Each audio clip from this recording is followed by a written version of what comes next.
united, peaceful, and prosperous Liberia. And I am deeply thankful for the trust and support you have bestowed upon me and my administration during my tenure. As we navigate the complexity of governance, the partnership was instrumental in the development and implementation of policies and programs that aim to bring progress and development to our great nation. Reflecting on the accomplishment of these 6 years, let me tell you that I am proud of what we have achieved together. We have built roads, supported free wires and free tuition at high schools and public universities, stabilized the macroeconomic challenges we face in 2018, built hundreds of pro housing units, and achieved on so many fronts that we are able to list here today. However, I acknowledge that there is always room for improvement,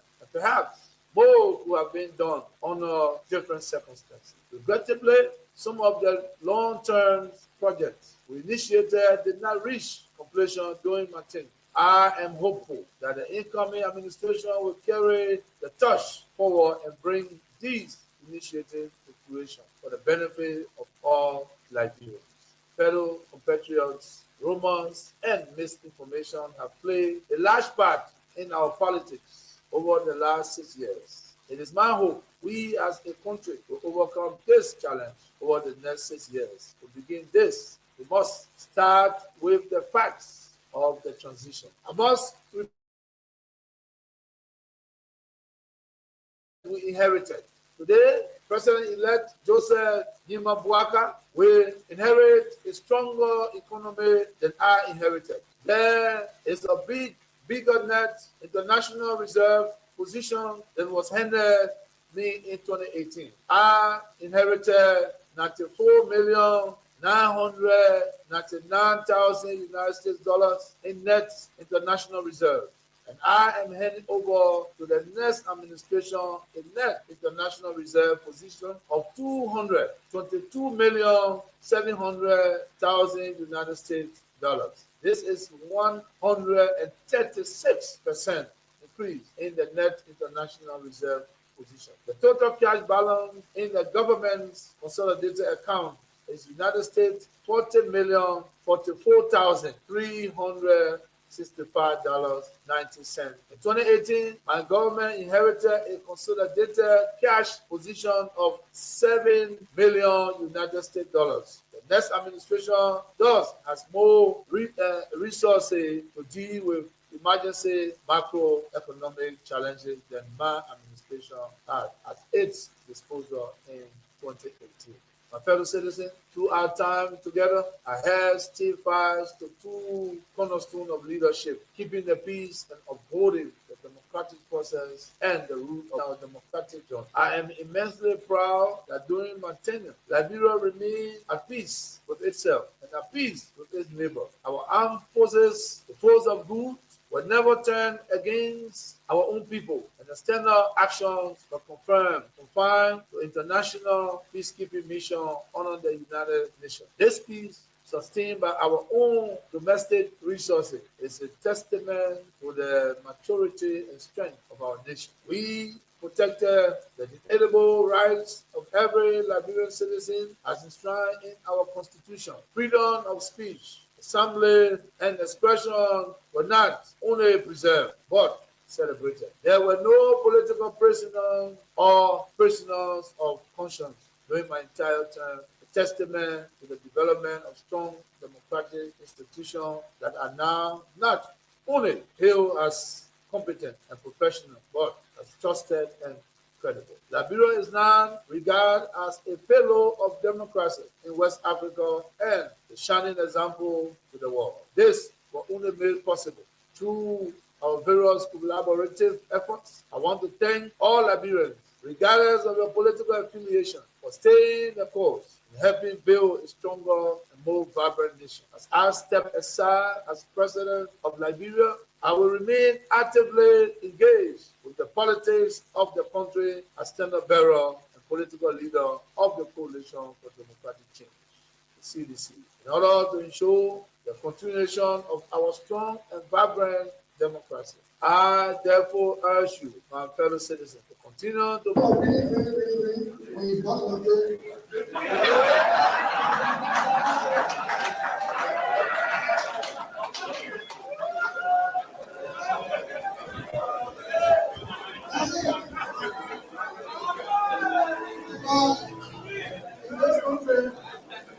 when you elect a clown and you think that he will be a king, what he does is to convert the kingdom into a circus. This is what we must deal with, and this is what we must say. Who do we elect into our public office? Because, as I've said before, when you allow hyenas to take care of goats, why should you be surprised when the goats are eaten? This is the same. And Africa is only going to realize our potential in all areas when, by dint of choice, we enable and allow our best men and women to serve in different areas. I've heard it being said about Lee Kuan Yew in Singapore. I've heard it being suggested about Mahathir Mohamad in Malaysia. I've heard it being said about Japan. I've heard it being said about other countries, but there was a conscious decision on the part of those individuals and the followership. We always talk about leaders, but we never talk about the followers.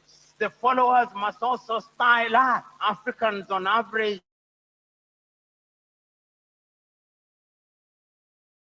for some reason attracted to men and women who cannot serve her. And when they are not served, then they complain. When Africans are told, choose you now whom we shall release, Jesus of Nazareth or Barabbas, they say, release Barabbas. And when Barabbas behaves like Barabbas, they say, why are you not behaving like Christ? It cannot be done. In May of 2001, signed a second of two executive orders, number 13213, Defense Exhibit D310, in which it was stated, and I quote, the government of Liberia's complicity in the RUF's illicit trade in diamonds and its other forms of support for the RUF are direct challenges to the United States foreign policy objectives in the region, as well as the rule-based international order that is critical to the peace and prosperity of the United States. Therefore, I find these actions by the government of Liberia contribute to the unusual and extraordinary threat to the foreign policy of the United States described in Executive Order 13194, with respect to which the President declared a national emergency.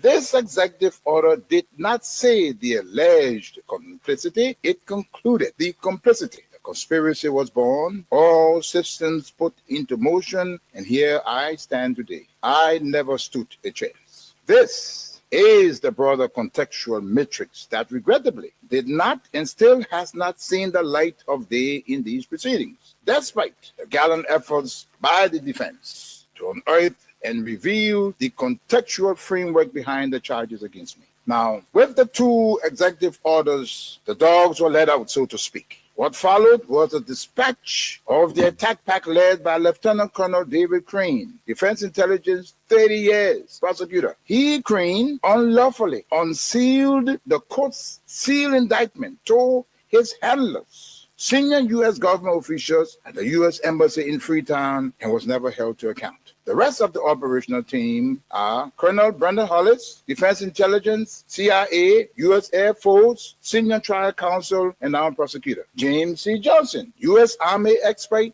20 years on conventional and special operations, Chief of Prosecutions for the SCSL. Alan White, 30 years, Defense Intelligence, recalled from retirement to head up investigations at the Special Court of Sierra Leone. Stephen J. Rapp came on board as chief prosecutor for a short time with experience from Capitol Hill, where he served with the U.S. Senate Judiciary Committee sometime before. It came as no surprise to me that as a reward of sorts for Stephen Rapp's diligence in the execution of U.S. foreign policy objectives through these ad hoc tribunals, he was appointed U.S. Ambassador at Large for War Crimes issues. In support of the contextual framework of politics, on February 8, 2006, Lieutenant Colonel David Crane, prosecutor, appeared before a U.S. Congress Subcommittee on Africa, Defense Exhibit D404, and spelled out in clear terms the decision taken in support of regime change in Liberia and what needed to happen to solidify that process. there was little mention, if any, about Sierra Leone. And here is what he said. I posted that 5 years from now, when the international community is challenged by other crises, Taylor in Calabar, under the protection of Nigeria, will make his move. We will wake up one morning and watch on CNN as Taylor rides triumphantly down the main street in Monrovia to the enter into binding commitments and obligations with the African pairs and remain steadfast, resolute, and unyielding in their fidelity to those agreements in the face of such unrelenting and punishing pressure from powerful. My people, where you at? Where you at? Wake up on your stomach, stop slipping. Whip your hands, whip your hands, whip your hands, whip your. Come on, come on, come on. I know y'all sleeping now. Y'all gotta wake up some more, yeah? Okay, let's go. The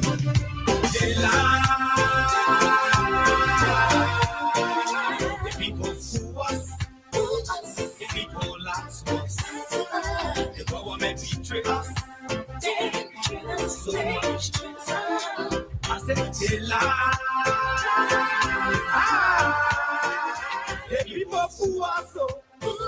The people lie to us. The government betray us. They can lie, they can steal, they can lie. I said we tired with their lies. And somebody said to me, all of these engagements, And let us to allow one of these days, form part of history.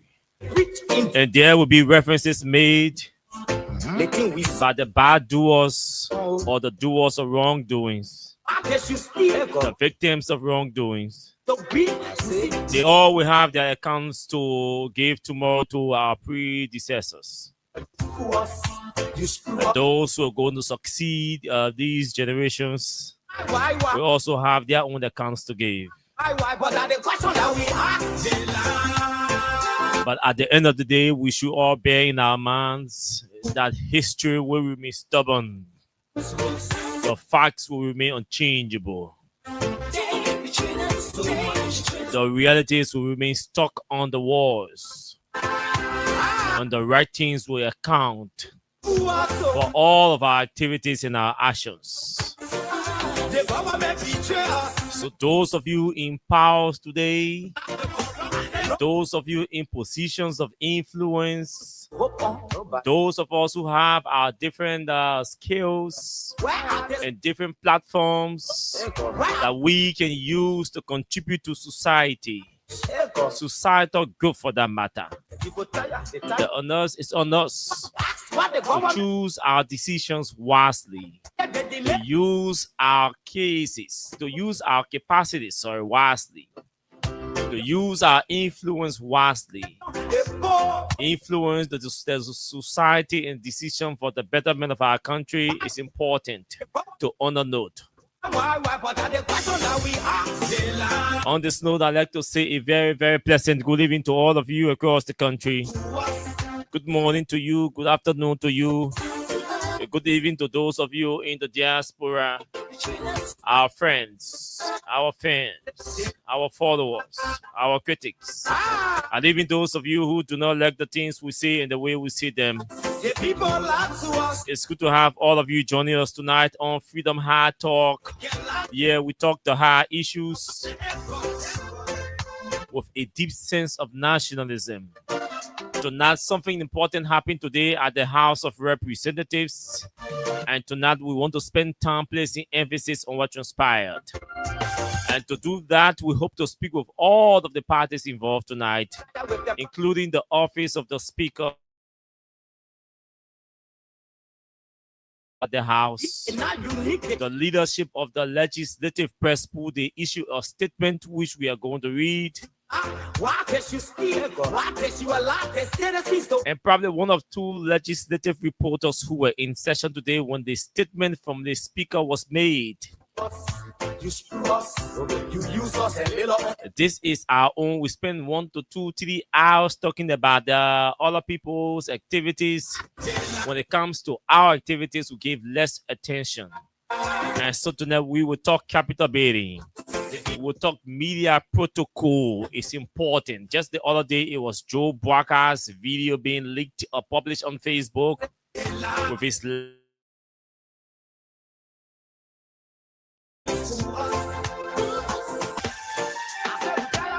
as he was engaging a member of his local government authority. Today, it is the speaker issuing the sounding aggressive, issuing threats against journalists, threatening to jail or punish them.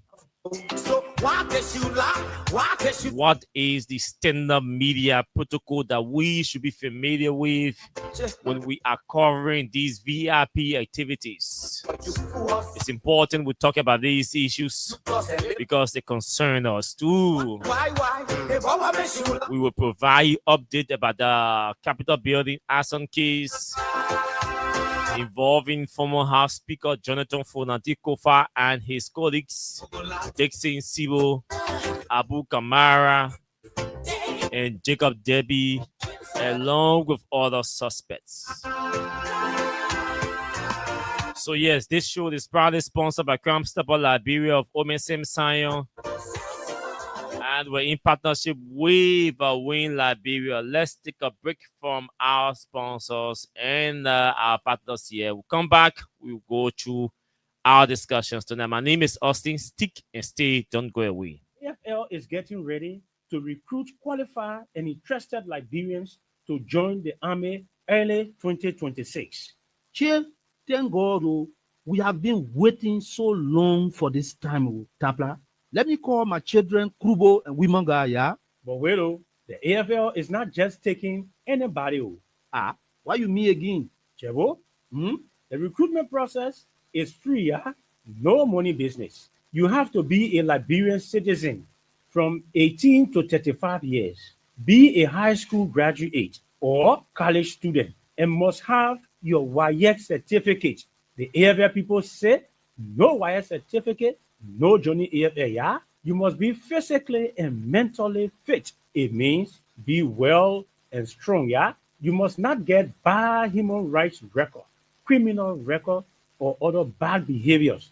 The AFL people say they will check for all I want to. So, Tapla, all the things you talk, that all? No. To prove your citizenship, the AFL people say you must bring your national ID card, voters registration card, Liberian passport, birth certificate, or certificate of naturalization. That one there, that the people who were not Liberian citizens, but they say they won't be citizens for Liberia, they get a document from the court. 2 passports have photos, white background, health certificate from any recognized health center. But it has to be within the last 3 months of your application, yeah? Any other relevant document you get, AFL people say bring a vocational certificate or diploma. Can't we? Wow. Then it means my children, Krubo and Wimanga, are qualified, yeah? But where will these children go to apply now? Chebo, the recruitment exercise will take place in 4 regions. The central region, that Monserrado, Crane-Bassa, and Magibi counties. The recruitment center will be located in Monrovia, Monserrado County. Then the western region, Crane Cape Mount, Bomi, and Bapolu County. The recruitment center will be in Tottenberg, Bomi County. Northern region, the Lofa, Bong, and Nimba counties. The recruitment center will be in Banga, Bong County. Then in the southeastern region, the Grand Jide, River G, Maryland, Grand Crew, River Cess, and Sino counties, yeah? Because the county is plenty over there, we will have 2 recruitment centers. One in Zedru, Grand Jide County, and the other one will be in Harper, Maryland County. But Tapla, you are my friend and brother, and you are a big man in the AFL. So I will recommend my children to you so you can help them enter the AFL. Whoa, Chebo, I want too big. AFL people say no recommendation, yeah? In fact, AFL people say you must be careful with any AFL soldier or civilian who tell you, say, give me money so I can help you to join the AFL.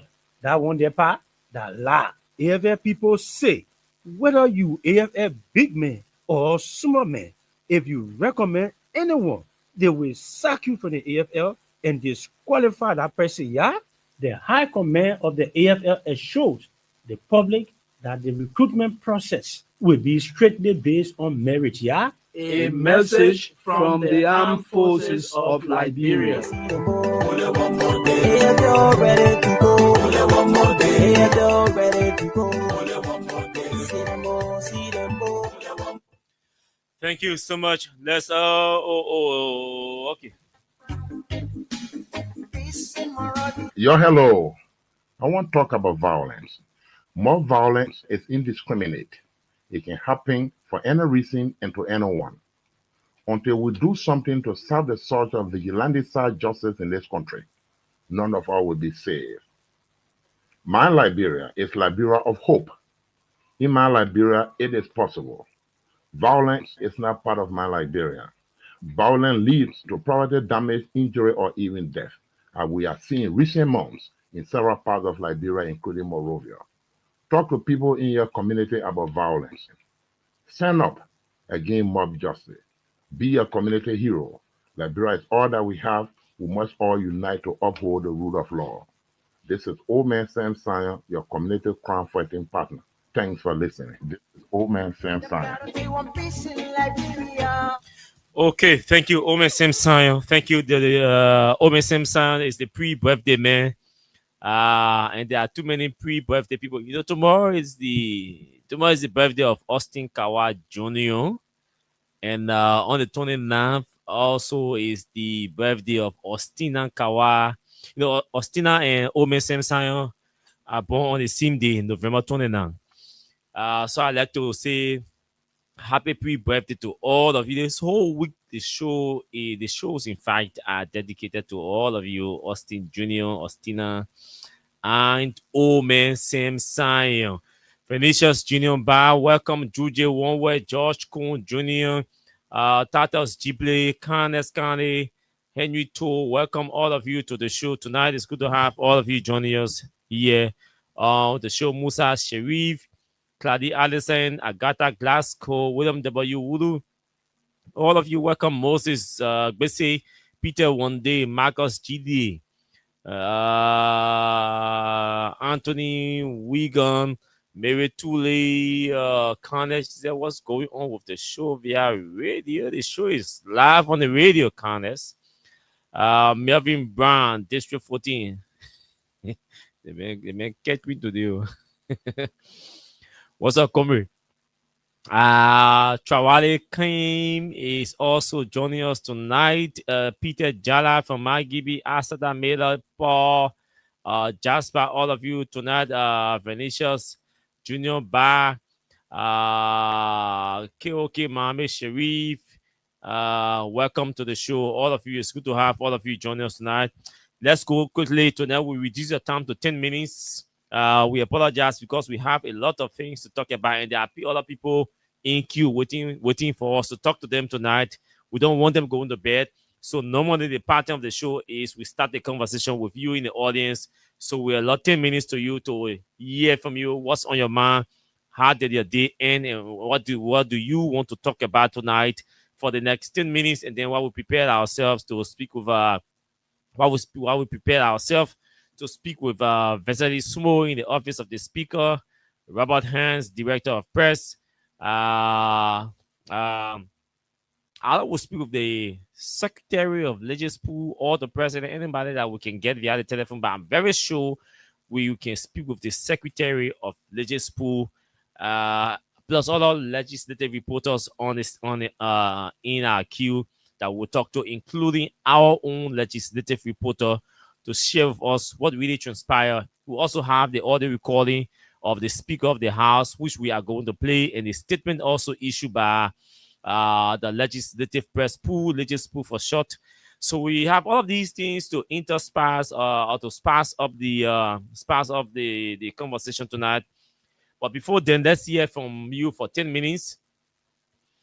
So how did the day go today? A lot of things happened today. Trust me, in the different areas, we received too many calls today from Keke people, from market women. Some were complaining about the fields or the deaths, in the different marketplaces, and the refusal or delay from the MCC people or PCC people to timely remove the deaths in the different marketplaces and in the streets as well. Today, we saw a video where officers of the Liberia National Police, particularly I'm told the police support unit, were engaged into physical engagement I don't want to say fist fight with individual or police officers from the Pinsville City Police and all of that. We have not gotten detail about that because we try reaching out to the folks from the Pinsville City Corporation to talk to us. Nobody available. The police has not. I've not seen a statement issued by the police. If there is one, somebody can share with me. But up to the time I came on the radio, I had not seen a release from the Liberia National Police responding to the situation involving the Pinsville City Police officers and those members of the Liberia National Police. But whatever the case is, it may be some of you were on the scene and may have witnessed what transpired. The telephone lines to call tonight just to say to us what is on your mind that you want to talk about. 0776 104 104 0886 500 104. Those are the numbers to call on the show tonight for 10 minutes. Let's hear what's on your mind, or what's on your mind, all of you tonight. So, beginning, let's take calls. These calls are already coming in. Good evening to you. Good evening to you.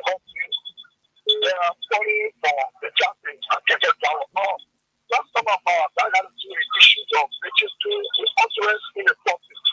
This organization personnel is top, they are the strict boy.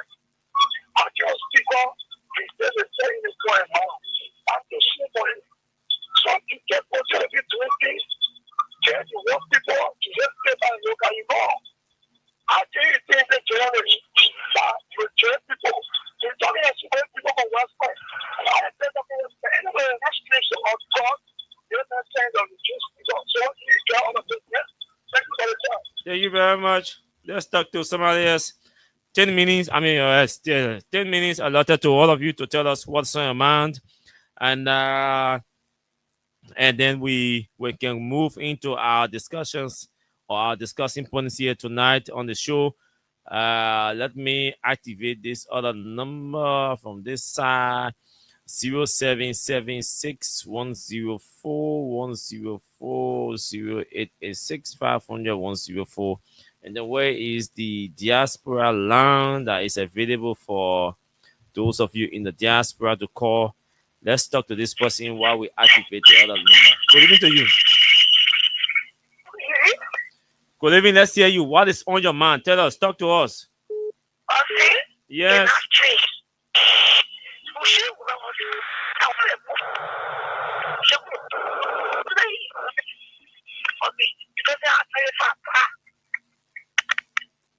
Oh, I didn't understand anything you said. Also, I didn't get you. I'm sure those who even listening, they don't get what you said.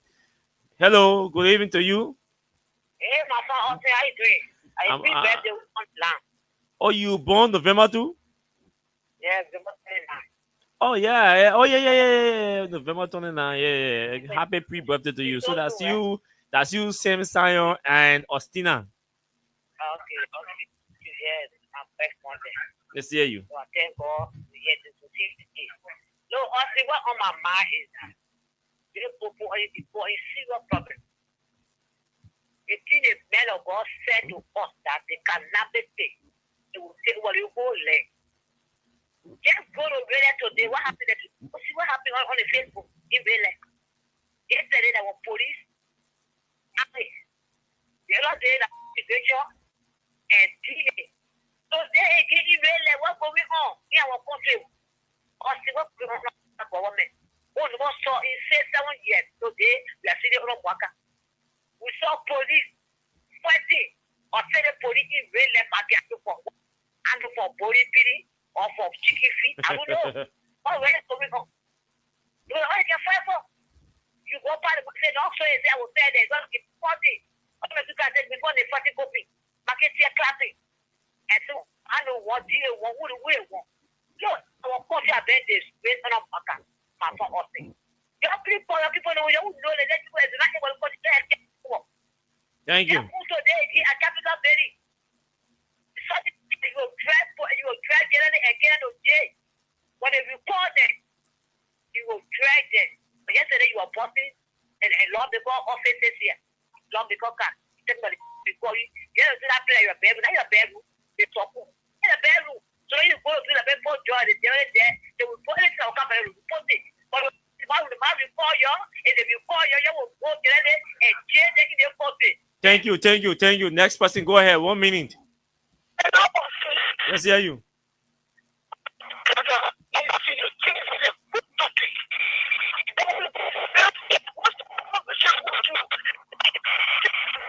What happened to your telephone line? You keep coming in broken. Oh no, that line is bad. Hello? Yeah, how you doing, Chief? I'm okay. Let's hear what is burning your chest tonight you want to talk about. I'm definitely calling from the Virginia Speaker District 11. I want to tell Senator Darrell Dillon. He lacked the Musovado people. Now he was in the House of Senate behind Prince Johnson, Wakako. Prince Johnson gone. He behind our minister, Corina Kra. Please let Dillon know that they say first fool is not fool, second fool is a fool. Let him be mindful. You must not step on the name of people fool. Besides that, you not start crying. You're crying just started. Mama. Thank you very much. A message to Darius Dillon. Let's hear you. What is your own message tonight? Yeah, hello? Hello. Yeah, my name is Prince. I'm calling from Brownview, Rainbow Community. Okay. Okay, but brother, let me tell you something. This government, we have nothing more to say. We're just waiting for 2029. Yes. We're just waiting for 2029. And we get there, then the way they said we'll rig the election, we challenge them. It will be a challenge between them and us. So that's all I get to say. Thank you very much. Let's talk to somebody from this line. Good evening to you. Let's hear you. Hello. Hey, don't keep the show boring. Let's hear you. Oh no, you call, you gotta go straight to the point. No, yeah. Hello. Hello? I don't know about those of you. Somebody is telling me that the radio is grinding in her area. Candace, you said the radio is grinding. So if you're listening to us via the radio and it is clear in your area or it is grinding, please let us know. It's important you let us know.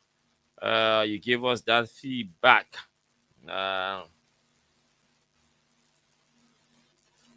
It's important you give us the feedback so we know what is happening. What is happening.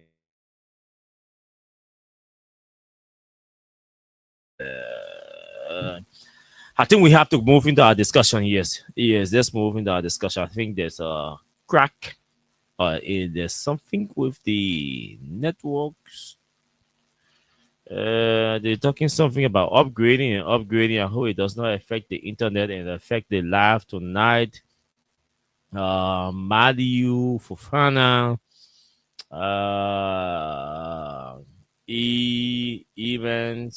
Imanso Kula, Imanso Luka Koko,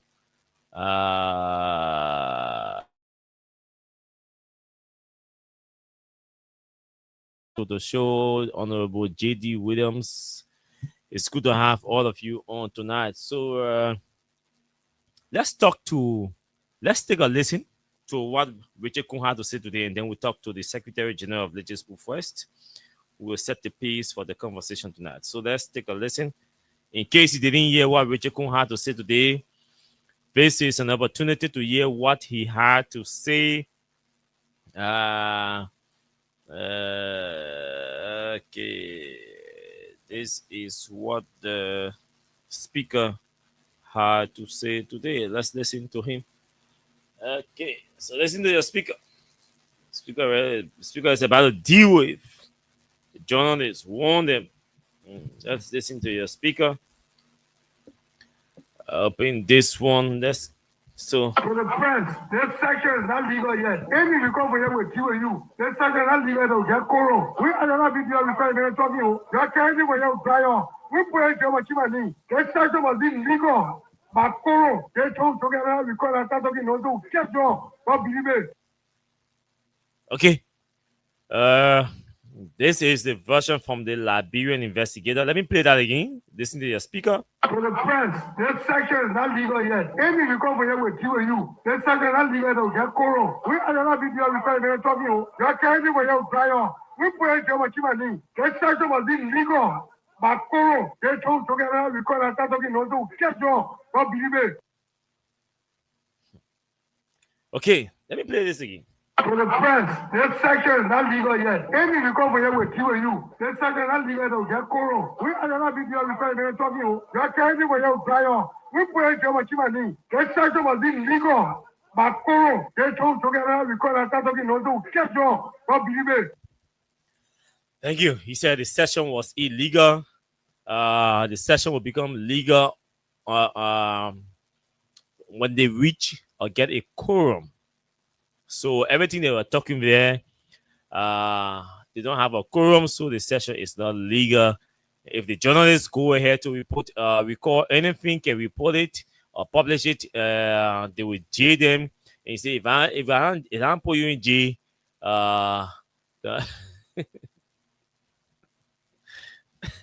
let me have my boy give me my. For the friends, this section is not legal yet. Any you come here with you, this section is not legal to get Koro. We are not video referring to talking. You are carrying for your prior. We put it on Chimani. This section was illegal. Man say when you put your injury, you're chini.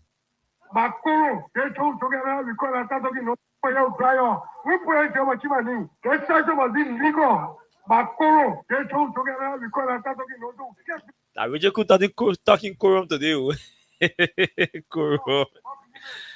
Okay, so that's it. Let me talk to the first. Let me read what the Secretary General, what the leadership of Legispo has written, and then I can talk to the Secretary General of Legispo, who is Gibson G. Gibson G will talk to us. Let me read firstly what they've written. Legispo calls for calm following Speaker Coon's remarks toward journalists. The legislative press pool, Legispo for short notes with concern, comments by House Speaker Richard Nangbe Coon in which he was heard on loudspeaker, threatening journalists covering the legislature with possible detention. The remarks made during the 12-day sitting of the third quarter of the second session have since raised alarm within the media community. Legispo reminds the public that journalists assigned to the legislature play a vital role in ensuring transparency and accountability. Any form of intimidation of arrest or detention directed at any member is deeply concerning. Hence, we urge all members of Legispo and the journalism community to remain calm and professional as leadership engages Speaker Coon to clarify the intent of his statement. As a leadership, our priority is to ensure that journalists perform their duties freely and safely, void of censorship and intimidation.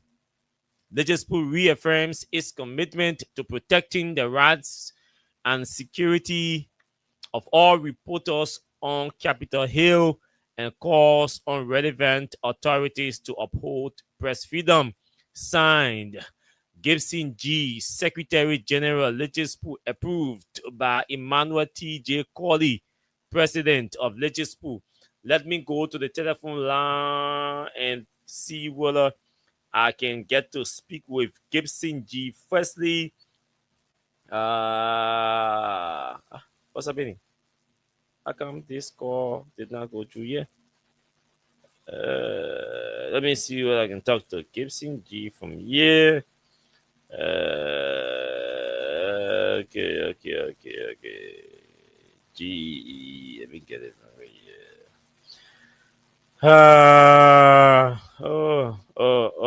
bear with me. The same thing I was complaining about the internet. GBSON. Same thing I was complaining about in the internet. This is exactly what's happening now. Let me see. Let me try again and see whether it's going to go through. Okay, I think it's ringing. Okay, Gibson's phone is ringing.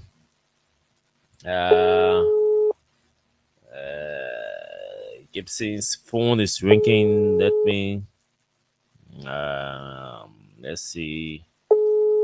So Gibson and I were having a conversation behind the scene at the time. I had not come on the radio, and along with other reporters covering the legislature. Okay. Hey, these guys. Let me try out the regular line and see whether it's going to work from here.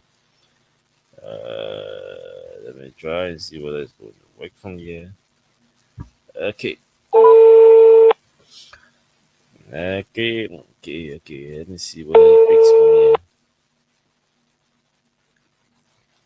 So we're calling the Secretary General of Legispool. He has spoke earlier on and was briefed, and he agreed to talk to us about the incident today. We can get Gibson at the moment. Let's see whether we can get Robert Hands, so we don't hold the show boring. Let's see whether we can get to talk to Robert Haynes. He's the director of press, and then we can talk to. We need a clear understanding, what really transpired, because the speaker kept placing emphasis on quorum, and all of that. So, I would have been going to caucus and say, "But man, don't answer that man call. You know, answer that man calling it be." Giving you a hard time, all of that. So I just hope.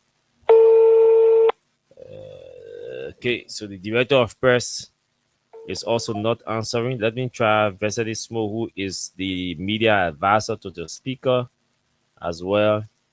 They call this due diligence. Okay.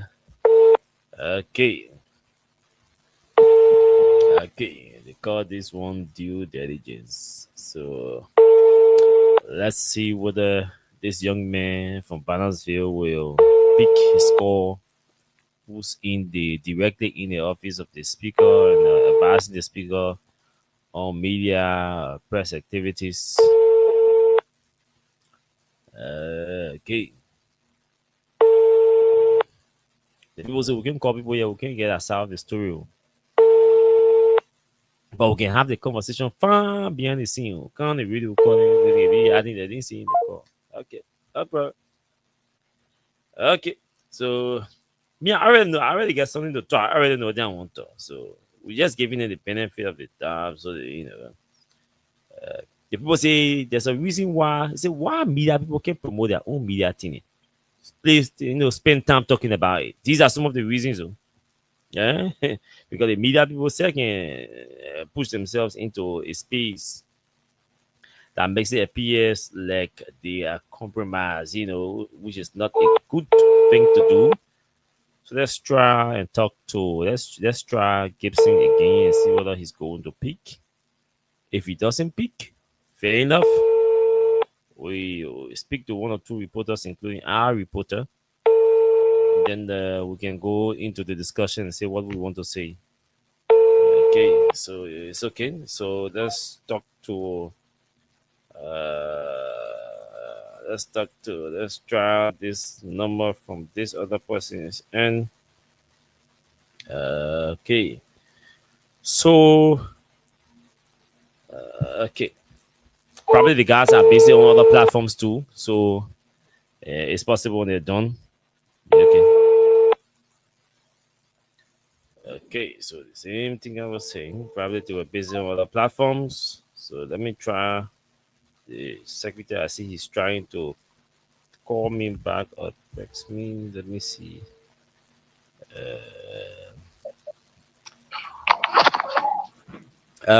Gibson G, good evening to you. Yeah, good evening, Austin. How you doing? Good evening. It's a pleasure to have me on your program at this time. Oh yes, I try wishing you via WhatsApp, but hope we can have the conversation uninterrupted. Yeah, not an issue. It's always a pleasure. So I just read the statement issued by Legis Pool, and the other catching part I'd like you to speak to specifically. Have you been able to communicate with the speaker? Because in your statement you said you call for calm amongst reporters and asked that they gave you the chance to have a conversation with the speaker to ascertain what exactly did he mean when he spoke in the tone he spoke. Yes, we have not yet spoken with the speaker. We've written and he's not yet to respond to our request. But we will do an official communication. We've already done that.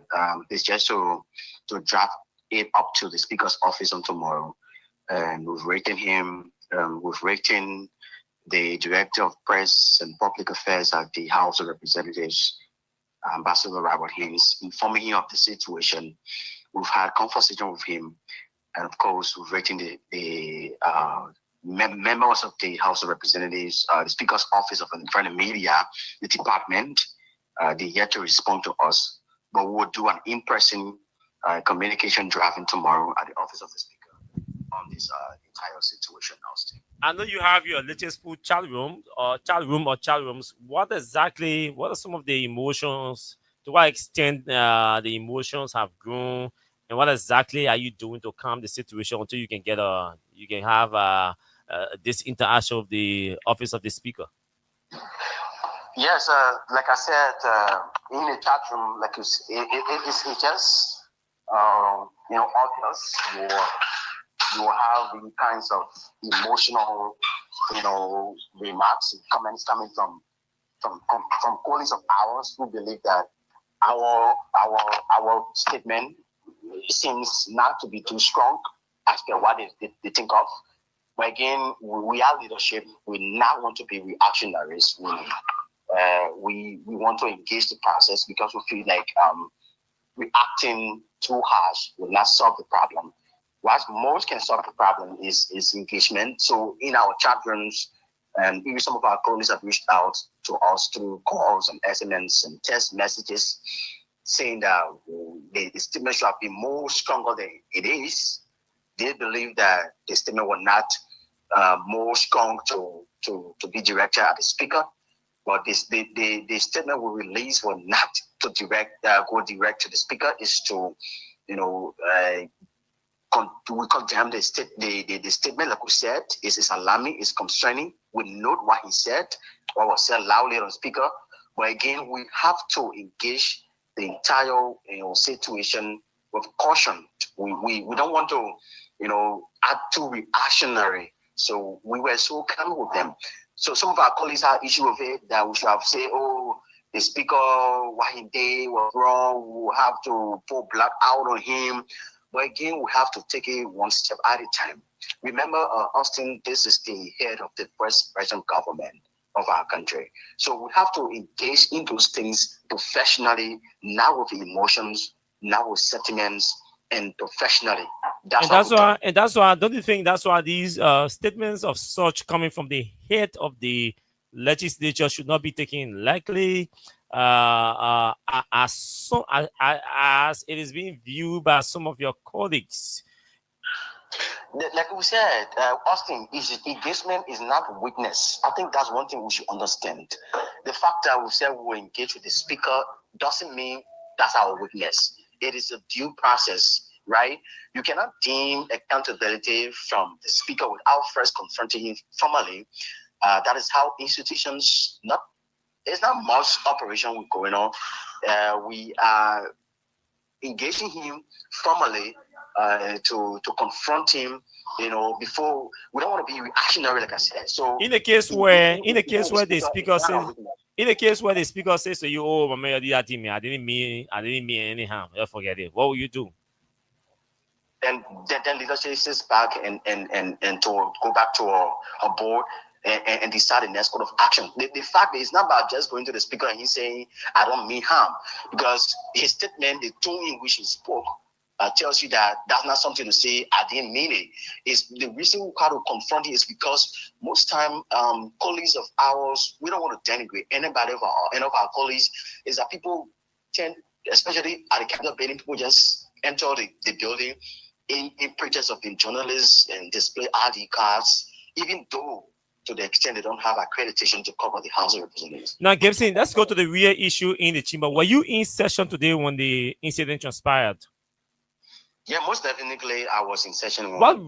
Just tell us what exactly happened that prompted or provoked the statement from the speaker. I don't want to say something provoked the speaker. I think the speaker spoke out of anger, or probably that's why we don't want to determine what provoked him. That's why our leadership want to engage in what provoked his action or what provoked his statement. Because we don't want to be a soothsayer to say, "Oh, because it was this, that's why the speaker got provoked." But the issue is the reality on the deck is Austin. Normally when we go for section, the legislature, the House of Representatives, members of the House, they are the first people to enter the chambers. It's a sacred place, as you may be aware. They are the first people to enter. They always grant access to journalists to enter when everything has been settled, and they give all the access. Okay. So on today, normally we sit opposite the chamber where they had a canteen. We have shared our phones and have interaction before we get called in. We got him, that old gentleman, session has opened. We entered, the sergeant called session to order. Usually at his dawn, the preacher man preach, the sermon, the stenographer and everybody, member of the clerk, they read out, they call roll call. And this is where the entire thing started from. After the roll call, it was surprising to have seen only 6 representatives, including the speaker, that were present, which of course they fell short of quorum. So normally when they fall short of quorum, the speaker would task the sergeant at arms and member who are taking care of the sound system to make an announcement. I'll go to each of those lawmakers' office to inform them that it is session time and they need to come for session.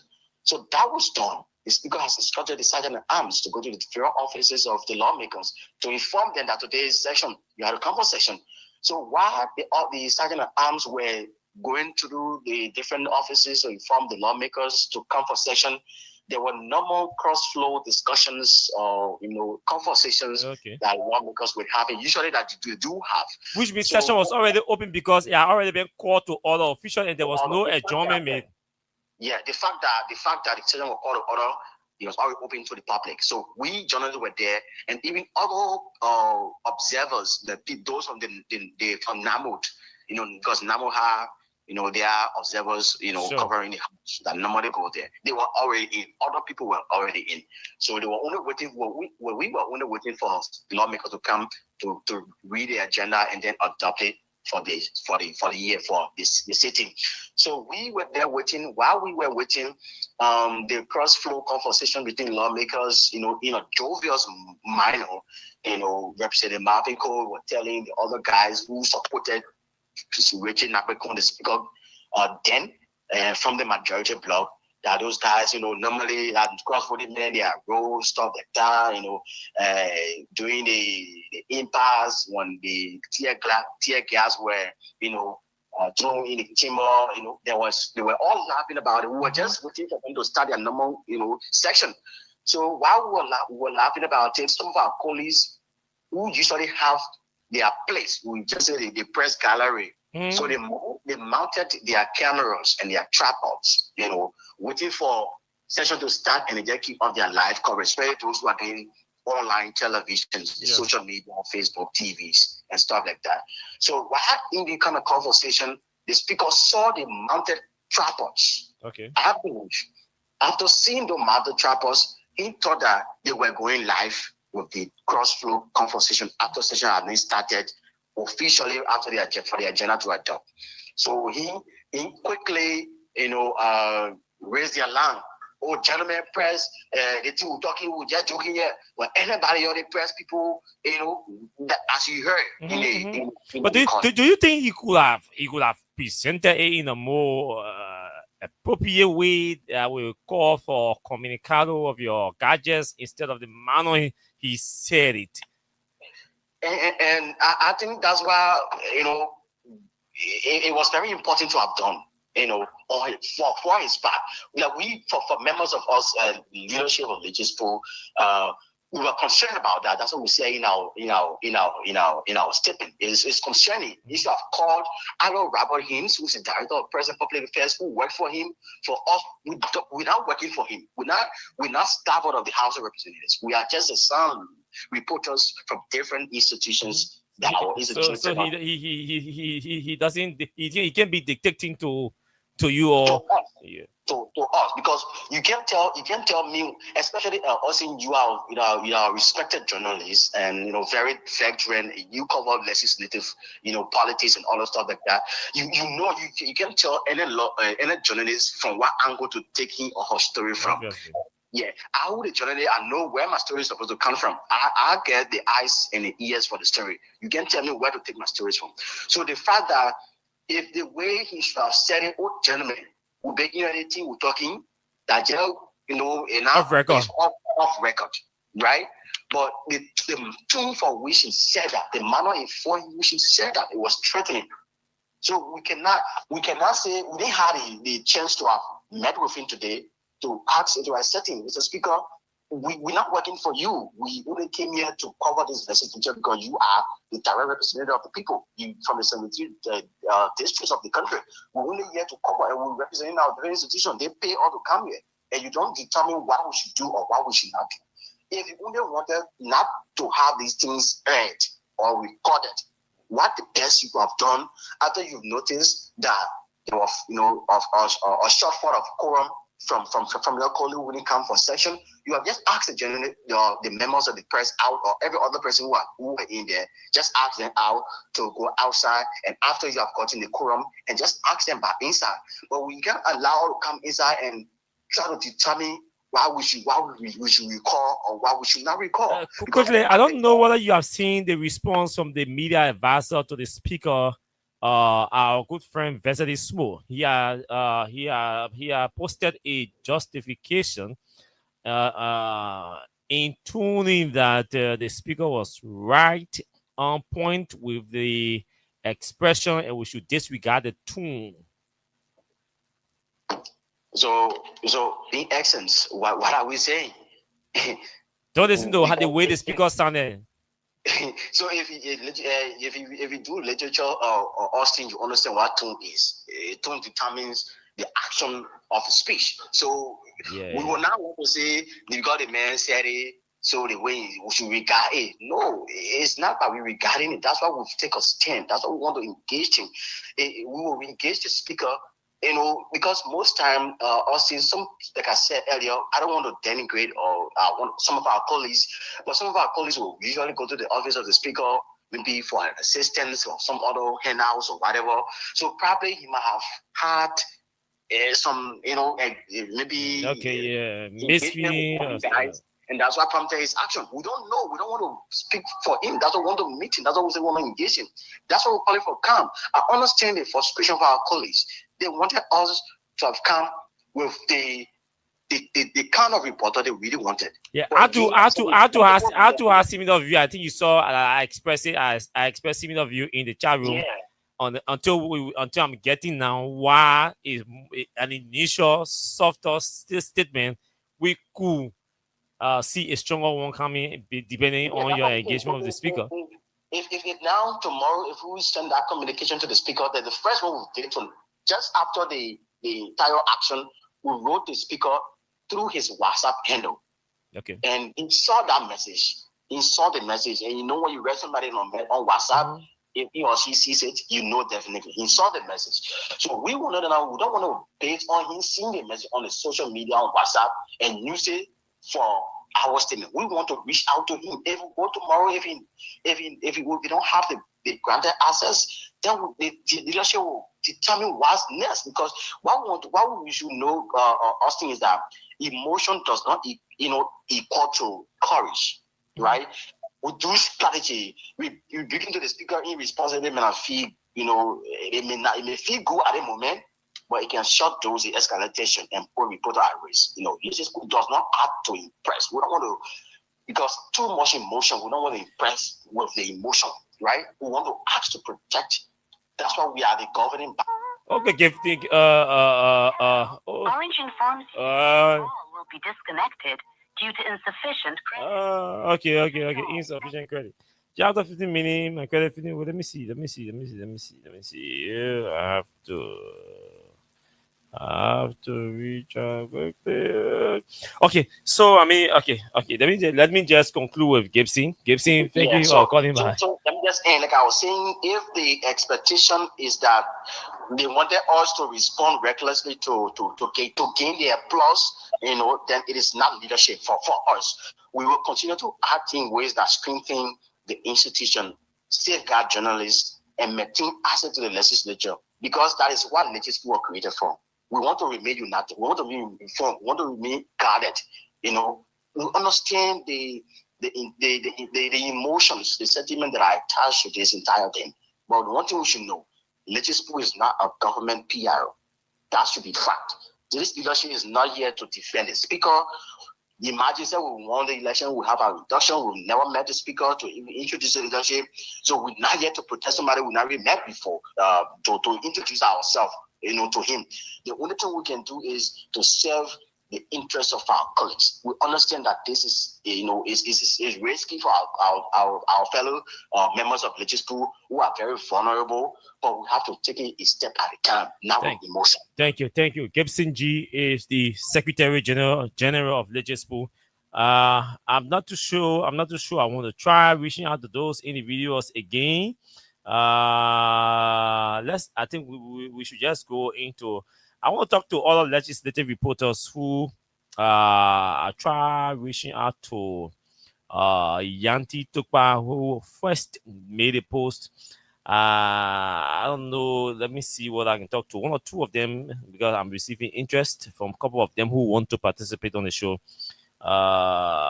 So let me see whether I can talk to. Let me talk to Anthony Jiffin first, and then Yanti, and then our legislative reporter will close the conversation. Let me talk to Anthony Jiffin, and then we can move on to talk to Yanti, and we'll talk to our reporter. Anthony, good evening. Well, good evening, Austin.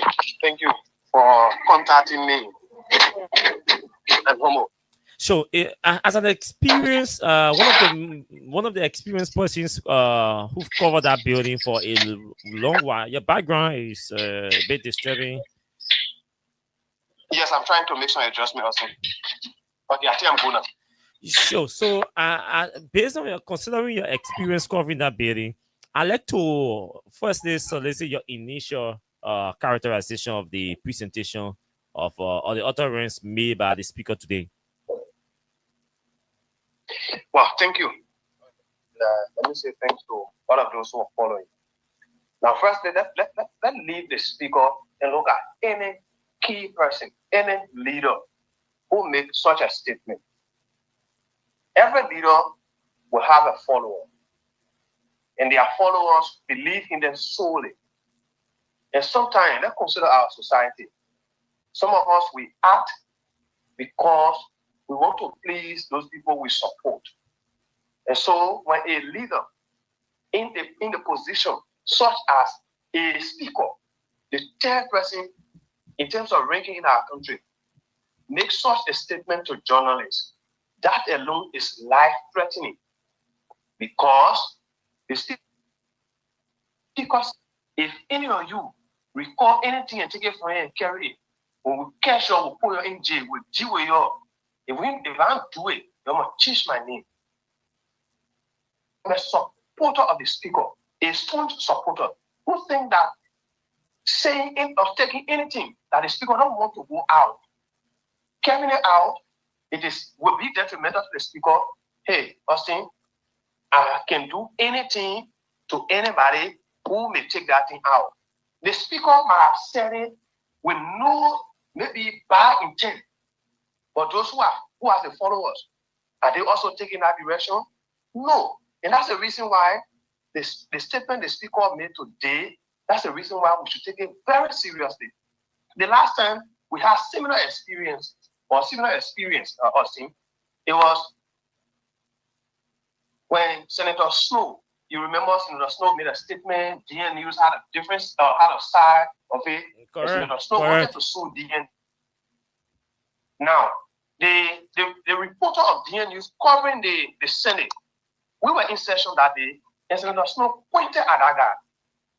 That a man who doctored my statement here and lie on me. Then here in the blue jacket. Immediately, they just put on the leadership of Gerald, with Blamo being the secretary, issue a statement condemning that statement, condemning that particular statement of Senator Snow. Following that, what did Senator Snow do? He called the Senate reporters to a meeting. He said, gentlemen, you are the one that you tell how many that kind of friendly thing he wanted to bring around. And we said to him, through Blamo, that you might not have any intent to harm any of us, but you have followers. Those people might harm a journalist or might harm a DN News reporter who is not even the one you pointed out.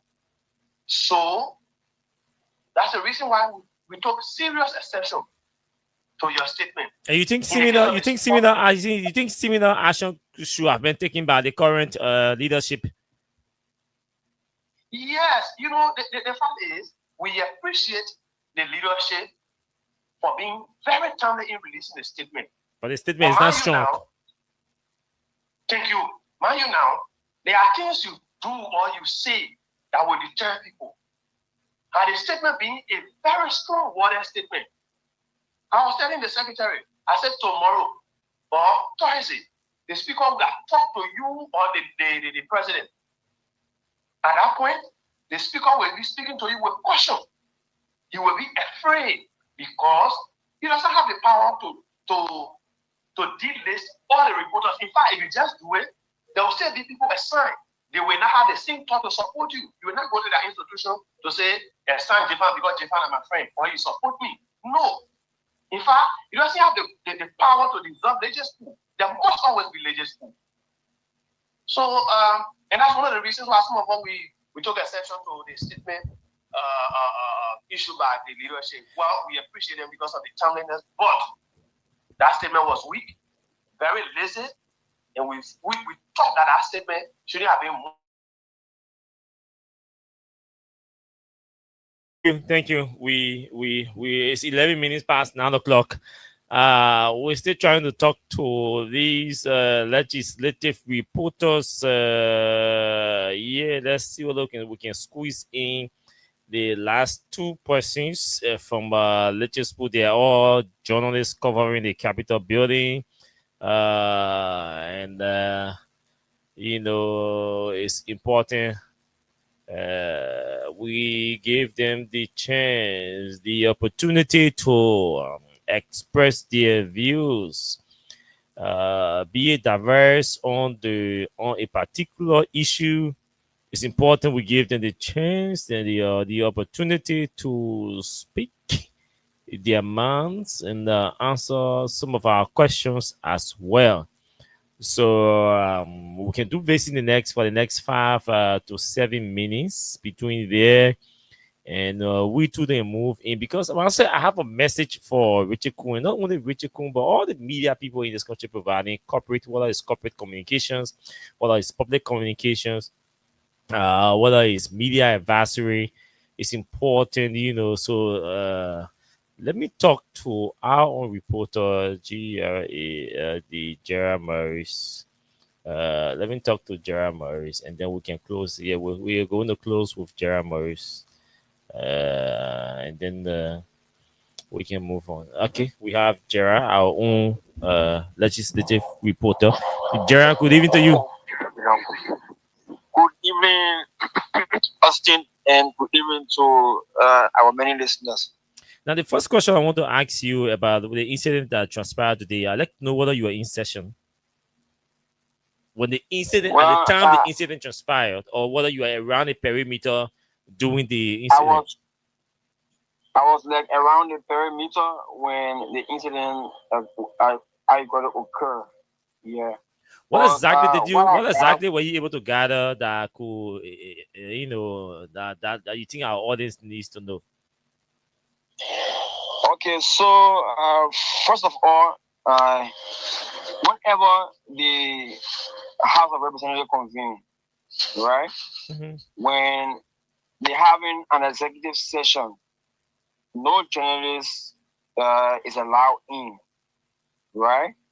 But Austin, this morning, right after the prayer, the roll call, and the reading and correction and amendment adoption of the agenda, and there were only a few lawmakers in chambers.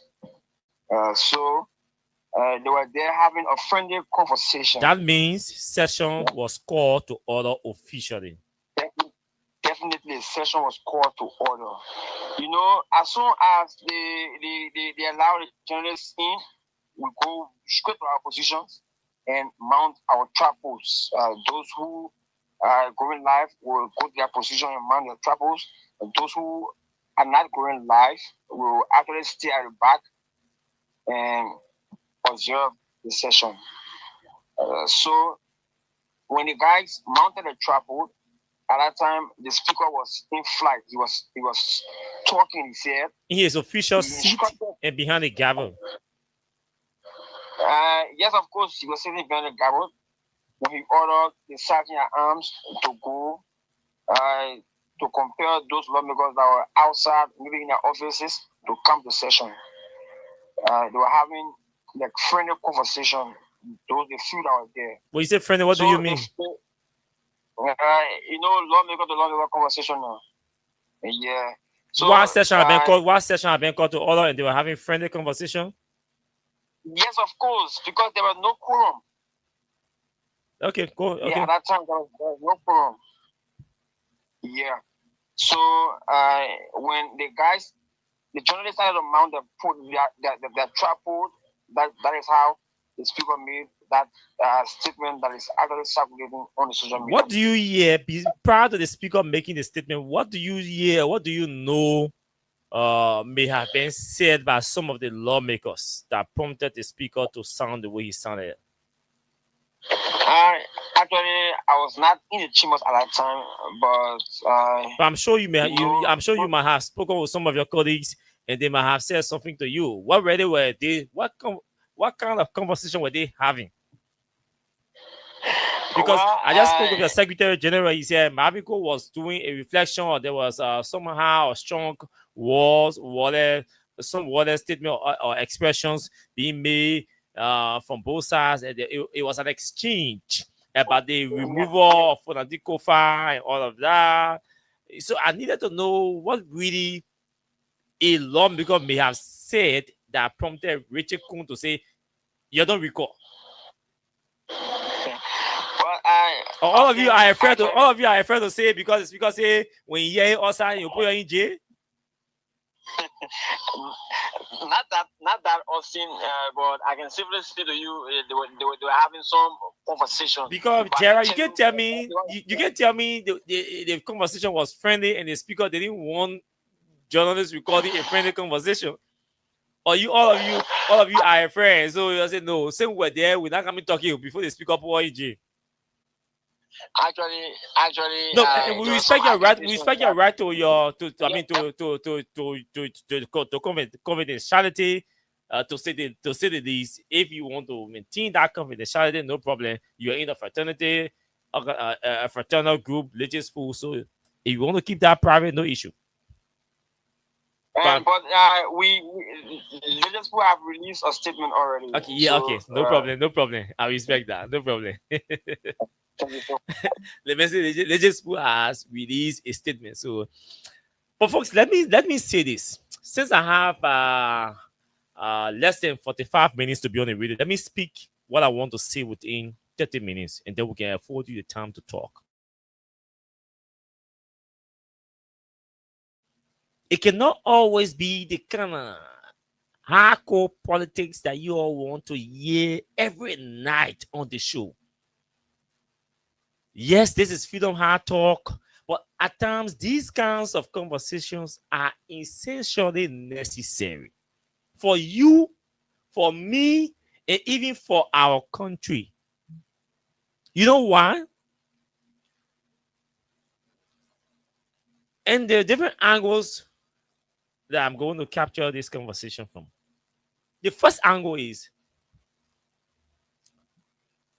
the Speaker of the House was unnecessarily reckless in his utterance. That's the first thing I will say to you tonight. The Speaker, and let me say, before I repeat what I said, let me emphasize that Richard Kuhn, I have said this to you with our terms, with our number, that Richard Kuhn and I will not at distance. He has my number, I have his numbers, I can call him, he will pick, I can send him text, you reply my text. But he and I have not come to in a close space since the Speaker removal, because you all know, you know that Fulani man, so yeah, Fulani that my man. So yeah, so we've not been in the same space since last year, November. He and I have not been in the same space, okay? But that this does not mean he and I, we do not know each other, okay?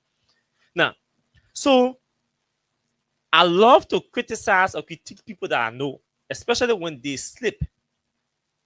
The Speaker was reckless in his utterance. That's the first thing I like to say here. And let's be clear about that. And when you hear some Legispo members, describing or characterizing the statement issued by Legispo as being weak, probably these are some of the words they wanted to hear in the release. But the Speaker was unnecessarily or carelessly reckless in his utterances. Let me play this again for you to hear. Probably you just joining the show, you didn't hear the Speaker. We are talking about the Speaker. The Speaker. This is the Speaker. I'm going to play you the two voices of two speakers. I got many voices here of many speakers doing sessions where they try to calm situation, doing hearings, everything. I got many voices here of speaker trying to calm situation, trying to interact with media people, any kind of interaction you need. I'm not saying speakers cannot be aggressive at times, but they can regret their aggression, especially when their aggressions turn out to be unrealistic, or when they realize that they overacted or they were reckless or careless. They will come back to express regret. Let me play you. Let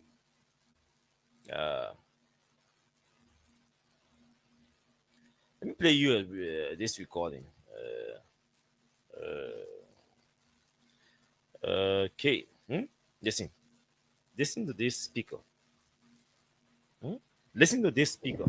This speaker is only doing an introduction of Barack Obama. This is the Speaker of the UK. Listen to him. So might as well you go to the UK for why you don't come to Africa.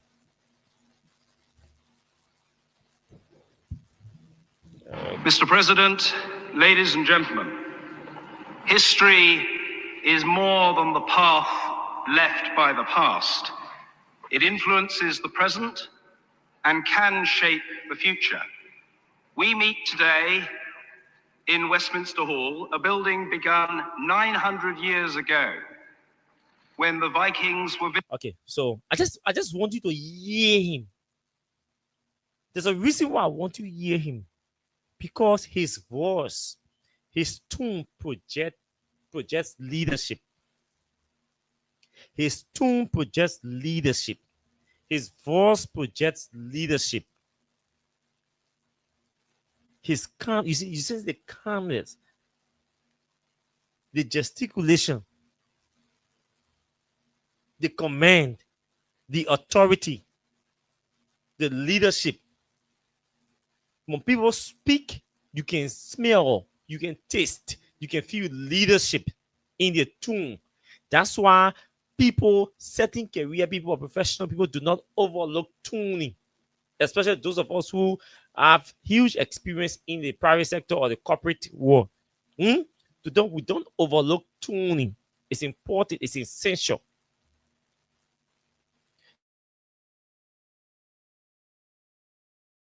Why, you know why people ask these questions? Because those are clear breaches of etiquette, basic etiquette, especially when on formal duties. Especially when on formal duties. And then you are the leader, the head of everybody.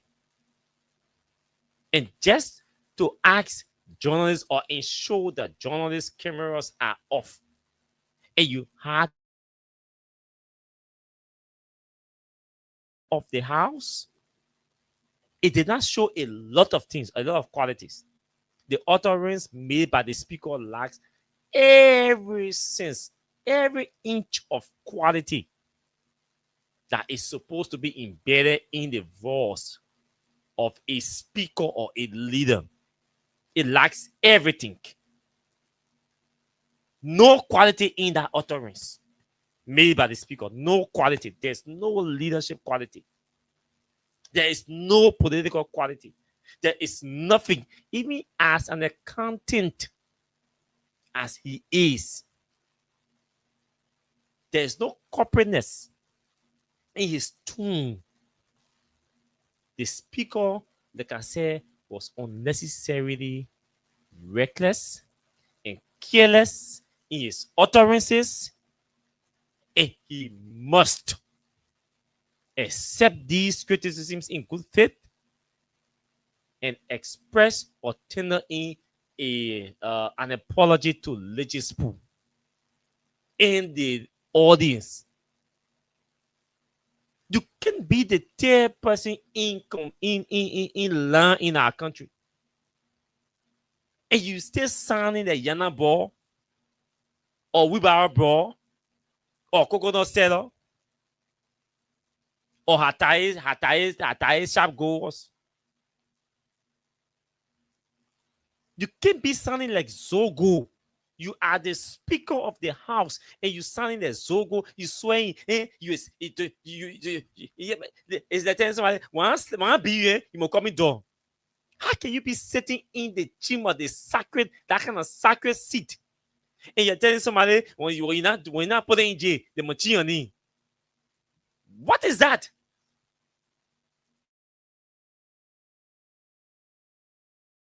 A sacred place. The sacredness of that place is not in walls.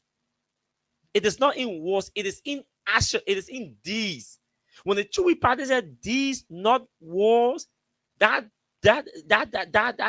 motto of the Chewy party did not apply to the Chewy party as a political party. It was a governance norm, a governance standard that they were trying to project to their partisans, their leaders, and the outside world. So when he said this place, this sacred chamber, that was just sacred chamber. No. It should be reflected in the actions, your dealings, your utterances is also inclusive in your dealings. The things that come from your mouths, your thoughts, your IQ, everything should be sacred. Because if your actions or your utterances or your thoughts, your IQs expressed are not sacred, it loses the dignity, or it takes away the dignity the respect and the authority that are attached to the office of the speaker. It takes away every quality if you are not sacred in your deeds. Forget about the outside world. Forget about us, the journalists. Just focus on just consider your colleagues. If the speaker continues on this path, most of his colleagues would stop looking up to him for leadership, for direction, for guidance. They will start running to Thomas Fala or to some other individual, Musa Belete, and even a very fanatic Kofa that they force, compel, illegally push to resign. They all will start running back to those individuals who are to a larger extent projecting themselves as leaders. They may not be clean, but at least they are exemplifying leadership in their utterances, in their posture, in their activities, in their movement, in their personality, just in everything. They are projecting leadership. The speaker will have to double up if he must go for the next 4 years as speaker. Trust me, he has to improve on a lot of things. On a lot. The speaker is sounding, but the speaker is sounding cool. The coolness just in him. It's him. That kind of boisterous way of doing things, of talking, appearing, everything. You can be speaker. You are the third main line in our country. People, you are on the international platform now. You've got the international recognition and attention directed at you. You can be the goal. The people know you to be on your campus as the speaker.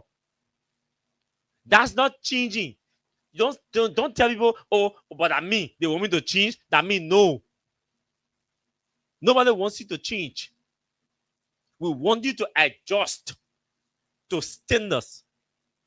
We want you to accept standards. We want you to accept qualities. We want you to accept, etiquette. Basic etiquettes that guard your leadership or your operations. As a speaker, that's what we want you to adopt or to adjust to. And that is protocol. Governance or government comes with standards. The different positions have standards and protocols that anybody you put there must abide or confront to those protocols. Failure or refusal to adjust renders you, so say, reckless. It renders you careless. It renders you incapable or incapacitated. It renders you unserious. And all of that. That your colleagues will be telling other people, you're moving here, man. I'm serious, man. I'm organized, man. I'm too careless, man. I'm too reckless, man. Your own colleagues will start having these conversations. And so the speaker will have to be the speaker. If the speaker wants to be the goal, the accounting goal on your campus, he has to choose between the two positions.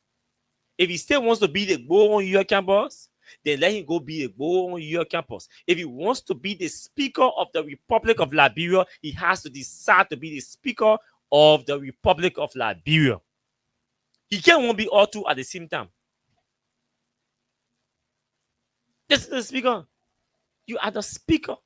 Listen to him. Then people will move to the other thing. To something else. Listen to him. Let me play him again. This is the speaker. Sounding this way. The speaker. This is the speaker. Low you. We got low you. We got low you. Listen. Y'all listen to your speaker. To the press, this session is not legal yet. To the press, this session is not legal. We're coming to that other one.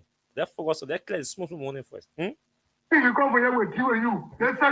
To the press, this session is not legal yet. Anything you come here will deal with you. Hey, we will deal with you. Anything you come from here, we'll deal with you. Is that you'll be sued as the speaker. You have sergeant at arms. You have the gavel of authority to authorize the sergeant at arms to require all journalists to leave the hall, to require all journalists to switch their cameras and the recorders off. You have press director that could go to media, you call and speak in his ear, rather go and tell the people, make sure the people cameras and recorders are off because session years has started, but we do not have a quorum, so everything here is off the record. You did not have to be the one directly interacting with the reporters. You have to allow people to do their jobs. The director of press must always be allowed to have direct interaction with journalists. You should be there to fix things. Now you see, instead of you fixing things now, at rubber hands or adversity, we have to be calling to come fix things or clarify. When you should be the one fixing things. That's why the interaction with journalists should be minimal. Minimal, not in a negative sense. Minimal in the sense that you can be directly interacting with journalists on anything or everything. When you have director of press and you have media advisor to you. This is appalling. It's shameful. Listen. We are not be doing your recording and talking. Oh, eh? We are. You're carrying anywhere. We put your in jail, your money. We put your in jail, your money. Eh? You do not even have a quorum and you're threatening to put journalists in jail. You, as a speaker, you do not have any authority or power or influence to order the detention of any journalist or anybody in the country. The plenary must vote to agree. You do not even have a quorum yet. So how you come and put people in jail or threatening to put people in jail? You still struggling to get a quorum. And you tell them we'll put you in jail. So on what basis? How you go and get the number from the vote to put people in jail? Listening. You see? So now Rejeko knows what quorum is. But let me say this to you folks. You see, the legislature is a disaster to this country. The legislature will continue to be a disaster to this country until we can put men and women who are prepared to lead with independence and sense. As I speak, we do not have men and women in that legislature who are prepared to lead with independence and sense. We don't have. The speaker is telling us that after calling session to order anywhere in the world, any parliamentary proceeding, once session is called to order, it means you have officially commenced business for the day. It means you can officially begin transacting business for the day. Transacting business does not mean or is not limited to only when there is quorum. Legislatively, transacting business is not limited to only when there is quorum. The fact that you call session to order and knock the gavel, it means you have begun or commenced official legislative business in the house for that day. And I thought the speaker should be aware. Now, the speaker could not be legal in the absence of calling session to order. Then he sends sergeant at arms to go from office to office and call lawmaker. He will not be acting legal. Because the law, even their own rules say, when the session is called to order and there are absentee members or members are absent for session and there is no quorum for the conduct of business, it is at that point that the speaker can empower or authorize the sergeant at arms to go and compel lawmakers to come to session. And if lawmakers do not come to session or they came to session and they did not get quorum, they say the rule say you can adjourn or you should adjourn the session from day to day. 7%, 28%, he did not have a quorum to do business, so he was being compelled to adjourn session every day. He was sending the sergeant at arms to go and check from office to office, but today, he said you can't call session to order, or when you call session to order, you are not doing legislative basis. You pray. You did devotion.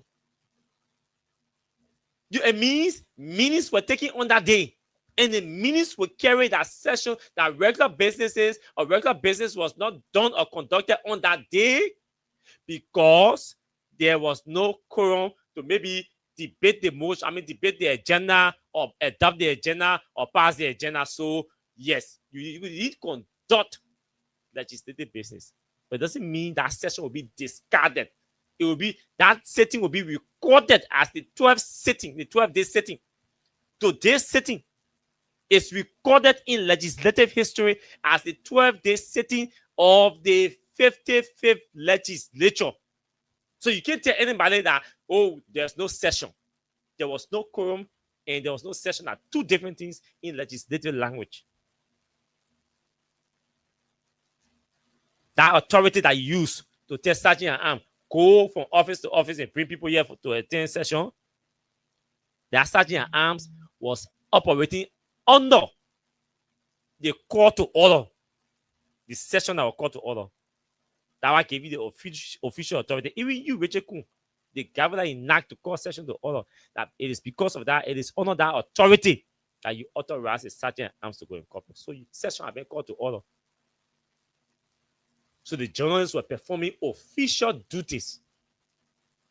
They didn't act. If they recorded, nowhere in the world, nowhere you will carry them. Nowhere you will carry them. You do not have any legal grounds to jail any journalist or order the detention of any journalist. The fact that you call session to order. There are two things you could have done legislatively. You call for more executive. If you didn't have a quorum and you didn't want journalists to be around, you could have called for executive. They were going to go answer. Or you could have announced everything that is being said here is off record. Meaning, all the people, worst case, if somebody did recording, it will not be, considered anywhere.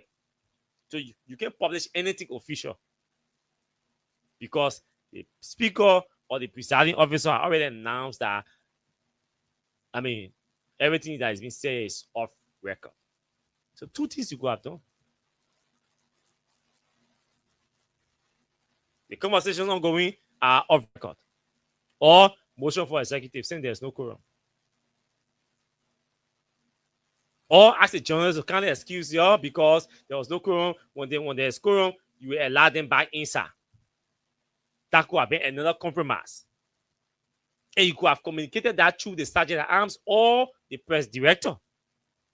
It didn't have to be you necessarily. And these are simple semantics that people that Richard Kuhn are supposed to be able to understand because they have long-standing experience from the classrooms, from the US, from formal environments. Formal environments. This is his second term as a lawmaker. He's a second-term lawmaker. He's supposed to be versed.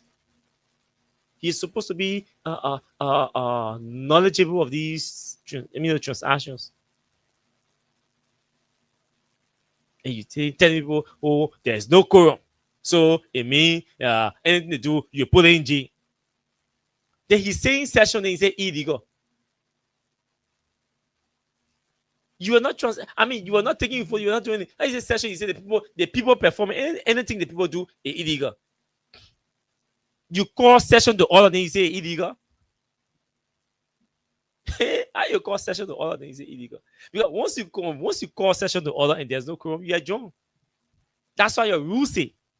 Your rule say when you call session to order, then you send sergeant and arm to go, then you won't be lecturing. That the rules say just should be lecturing. Consultations can be going on, pocket discussions can be held. Yes, but you are not having pocket discussions. You are not holding consultations. I'm told there were 5 or 6 lawmakers in the place. Maybe 2 persons on the side, 3 persons on the side, or 4 persons on the side, 2 persons on the side, or they all approach your table and you are having consultation. Yes. No journalist or reporter will go there to go put microphone or camera to hear what you're talking or view or scream, laugh, what you're talking. And even if the cameraman goes laugh, nobody will hear what you're saying because they all bent over you, over your table. So no, people will see that you're holding consultation. It will project that, yes, these guys are holding consultation. It means you're doing business, you're working. But they're not hearing what you're talking about. But to say it's unofficial or illegal, no, it was not illegal, Richard Kun. Session to order and knock it down. This session has been called to order and it is hereby to order. Bang, bang, bang. Boom. The reporters, that was an official authorization to reporters to begin performing their legislative duties. Any photo they took down there, any picture they took, any video they did, any recording they did, they were in session. You call session to order. You didn't tell them that anything, you didn't issue any disclaimer that the conversation, the flow was off the record. You didn't call for executive. Those are legislative actions that are taken to prevent camera or journalists from exercising or performing their official duties. Way back, I used to hear people saying "Mark Comunicado." It means call your microphone off. Call your microphone off. All of us will switch our microphones off. Off record. Everybody knows that. Switch your microphone off. Your recorders off. Your cameras off. It has been announced that off record. So we have covered. There is no position in this country that I have never covered. No position in this country that I have never covered. No position I've covered. Senators, I've covered representatives, speakers, pro teams, presidents, vice presidents, including the very Joe Burger. The very Joe Burger. George Sar works in the office. George Sar knows. Yeah? George Sar works in Joe Burger office as Assistant Minister for Public Affairs. He knows. We covered Joe Burger office when he was vice president. When there was time for unofficial things, they say, off record, we know. And because we didn't have to ask or argue because we were trained. So we know what Mark Comunicado was. We know what off record would mean. We know what a motion for executive will mean. If it is in the legislature. So these are things, these are different ways Richard Kun could have communicated with journalists to say, the thing we're talking here is not official. And he's sounding like one rebel. Yeah, Bo is sounding like a rebel, yeah, Bo. Sounding rebel. This is too unofficial. And you having our gavel of authority in your hand, and you sounding this way. And this is not Richard Kun's first time. Now, the next thing I'd like to say here is to my own media colleagues. Because I think a colleague whose name I will not call, I will having a conversation today. Look, and I'm sure most of you have heard me saying, I can work as a media, maybe a press director, public relations officer, or media advisor. Then you control me. To control me, you must be a journalist. Yeah, to control me, you must be a journalist. And one person who will attest to this is Fonati Kova. He knows. Dixon Sibo, he knows. Because those are people who have provided media advisory for, media guidance for. They know how we can operate. They know how we can operate. And the two of them, to some extent, I will not call it they were like accepting my proposals, and exactly what I was proposing was just working. as I propose. So it means you must first then know your game, know your work, know what you want to do. So I tell me, Chief, we have to do this. We can't do this. It has to be done this way. This time. Let's work small. No, let's push it back. No, let's use this side. No, let's use this angle. You have to, you are the authority in your office. But some of our colleagues make these government officials to feel like they are the ones dictating to them what to do. And that's why these lawmakers or ministers are controlling most of these press directors and public relations officers in their offices. Because apparently they are so afraid of these government officials, or they do not, or they're not so sophisticated enough, or they lack self-confidence in their training to communicate with their bosses. For some reason. And what I just said does not apply to Robert Haynes. You gotta trust him and know him. But the point I'm trying to make here is you have to do your independent coordination. You have to do your independent layout. You have to be able to do all your strategic planning outside your bosses. Let your bosses arrive and know or see a well-coordinated media environment. That's how he starts to build confidence. And I will make reference to the president's visit to Bon County. That was a blunder from Kulalen office. And I see that they all try to justify that mistake. That was a blunder. That's one of the biggest PR blunder on the part of, if I say PR/propaganda blunder on the part of Kula Fofana, with the president, or office of the president. Anthony Kesedi is Deputy Minister for Public Affairs. George Sarr is Assistant Minister for Public Affairs. Kula Fofana is Presidential Press Secretary. I don't want to call Vala because I don't know if have any media training. But Kula has it, George Sarr has it, Anthony V. Kesedi, yes. So they are supposed to be able to coordinate properly. Look, the president's visit to Bon County was an official visit. There were expectations that expectations clearly lay out in the protocol in the president's protocol. That the president will be in Bon County, you will have to interact with local members of the local government authority. And the protocol decided where the president will go to interact with members of the local government authority. That had to put him in a chair and put table even. The table they put even was not for his feet. The table they put even was to hold either water or document or something. The protocol sat there, the president took his feet and put his feet on the table. And they still say he's the president. So they can't tell you. And they saw camera. How the hell the president would take feet and put on in an official gathering where the president is interacting with his officials. You put it on camera. Then his feet is on table, and I see my sister Kula justifying that on Facebook today. I'm the ego. What's wrong with the Unity Party young folks?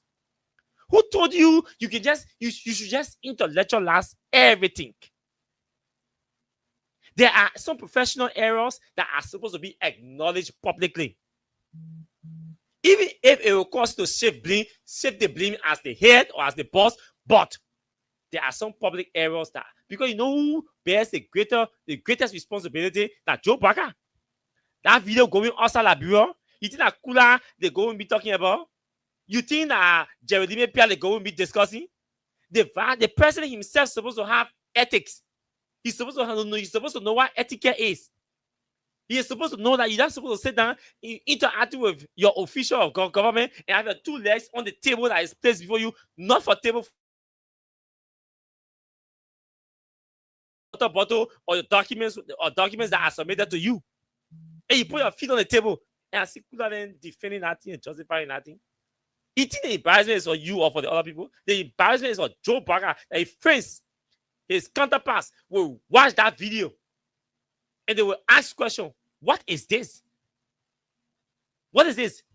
Because they will ask questions. Who is this person? Oh, he is the commissioner of such and so. He's not appointee here. He's a presidential appointee. He was appointed by the president. What is he doing here? Because they want to know whether this is an official engagement. What is he doing here? He said, oh, he was briefing the president on his agriculture plans. And the president got his legs on the table. And instead of the media people coming to publicly acknowledge that it was an error or it was a blunder, a function and professional propaganda blame the shift and they are justifying. Hey, some CDC people didn't see the year. Today, Joe, we are history. Some people in the CDC government did the same things. They justify everything. They throw at us for every criticism or check meeting we did. Today, CDC is history. And our propaganda was so, and PR was so weak and uncoordinated. Today, we are still publicly acknowledging and admitting. For me, it my taste was back in come out of power. It my taste. But hey, you have over 5 million human beings that you are leading, providing leadership for. There are millions out there that are following leadership in this country because you always outside begging. The president goes to Morocco. You will not be in a conversation that they're going to have. You really think the people, the embassies are here, they're just sitting, they're not watching these videos, they're not taking notes, they're taking notes. You see the president in an undiplomatic posture, in an unofficial position, having official conversation with his member of his local cabinet. And you go justify that thing? The protocol. Where was the media protocol? The same thing we're offering Sam Collins the other day in Sierra Leone. If Sam Collins had familiarized himself by asking questions with the media protocol or the security protocol, what happened to him in future would never have happened. Would never have happened. It wouldn't have done happen. So we are supposed to be sensitive on the alert always as media people to think outside the box. Chief, what is the media protocol here? What is the security protocol here? Because the media protocol will always be a subject or subjected to the security protocol. So you could know the media protocol and don't know the security protocol. That's why you should always be able to identify the security supervisor on the president detail or the VIP detail to familiarize yourself or your media team with the security protocol. Because the presidential press secretary could tell you something else. Stay here. The security protocol could come and say, no, go on this side. So the security protocol is law and gospel. A law and gospel. So you should familiarize yourself with it. And Sam Collins did not do that. He didn't take that into consideration. That's why you saw the disgrace you saw in Freetown. See, there is nothing here to justify. And there is no justification that any of you people should even take or consider. They shame and embarrass the president. They must take responsibility of that disgrace that they brought to the president and stop justifying and wearing shoulders and passing around acting like the big shots. They're not big shots. They blunder. They mess up. They mess up. There was a camera going live. The fact that camera is on the president, he is always supposed to be official. Where's the Ministry of Foreign Affairs? Where is the Ministry of Foreign Affairs? Who controls protocol? The protocol of the president? Because the protocol should always determine the sitting of the president, the position of the president, where he sits, how he sits. So where's the protocol? And y'all breach everything and y'all come here and y'all want to justify that thing? These are some of the arrogant behavior we can be talking about. Then people say, oh no, don't be using these words on your friends. We can justify or attempt to justify everything even when it is glaring that we made mistakes. The president has 3 key persons, media people, that are responsible to coordinate media activities in his office. The Deputy Minister for Public Affairs, Assistant Minister for Public Affairs, Presidential Press Secretary. Hey, you see camera on president, meanwhile, we're in a war, a media person with a live camera on a VIP that is on official duty. Let's be real. The VIP is on official duty. Why should camera be on him? And they want to hide on tradition? And they want to hide behind tradition? The president is on an official duty. He's on an official duty. His positioning, his sitting is just, I mean, everything is supposed to be guarded. It's supposed to be official. Because that guy was saying some certain things that could have been produced into a documentary and sent to maybe Japan or India or the Japanese embassy or Indian embassy for, attached with some note or some proposal. That man was talking about investing in agriculture. That is coming from the local government authority. That could have required the president's office producing or developing an entire documentary. Because who knows tomorrow somebody watching that video with that local government, with that commissioner proposing the need to invest in agriculture. He also highlighted what he has started and the kind of help he needs to advance or expand. Somebody could watch that video and say, okay, I think we can post on 500,000 now. We want to get to know that person.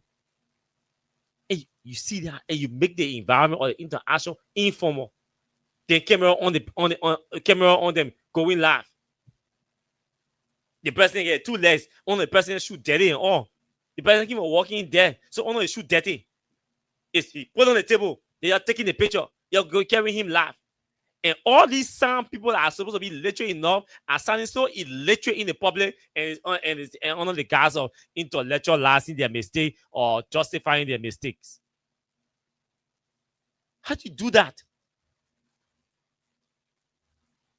You have to know when the president is on official duty and when he's not on official duty. When you can be on official duty, and if some of the engagement can be unofficial or should be considered unofficial or informal. At that point, no camera is supposed to be on him. No recorders, no journalists supposed to be around if you want it that way. But the fact that he said camera will be on him, going live, journalists will be there to record, it means you have to maintain officiality. You can't interrupt it to accommodate somebody. You should not even interrupt the protocol to accommodate the president. No, because the president does not set his protocol. Because that protocol is going to project something outside there, beyond the president. That is an office that he occupies. He occupies that office. The office does not belong to him.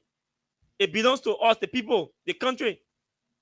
That's why protocols are set to guard all leaders that sit in that office. The leaders do not set the protocol. Because the protocol is not for the individual, it is for the office. It is not for the occupant of the office, it is for the office. That protocol decides how the person who sits or occupies that office is supposed to carry himself or herself.